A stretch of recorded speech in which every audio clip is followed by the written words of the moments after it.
बिस्मिल्लाह वस्सलामु अला रसूलिल्लाह। एक सवाल हमारे दारुल इफ्ता में सोशल मीडिया पर व्हाट्सएप पर मेरी तरफ बहुत ज़्यादा आ रहा है। पूछा जा रहा है कि शराब के हवाले से क्या हुक्म है।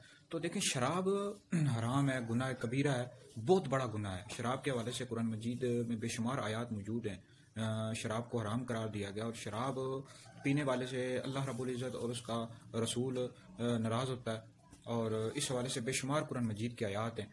और एक हदीस मुबारक का मफहूम है, नबी पाक अलैहिस्सलाम ने इरशाद फरमाया कि तीन बंदे ऐसे हैं, तीन शख्स ऐसे हैं कि जो जन्नत की खुशबू नहीं सूंघ सकेंगे।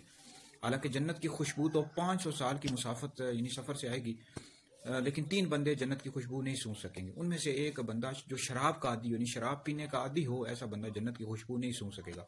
दूसरा फरमाया वालिदैन का नाफरमान, और तीसरा फरमाया जानी। तो जो बंदा शराब का आदी होगा, शराब पीने का, ऐसा बंदा जन्नत की खुशबू नहीं सूंघ सकेगा। तो शराब पीना चाहिए, बहुत बड़ा गुनाह है। अल्लाह रब्बुल इज़्ज़त से दुआ करनी चाहिए, अल्लाह ताला हम तमाम मुसलमानों को इस बीमारी से, इस गुनाह वाली बीमारी से महफूज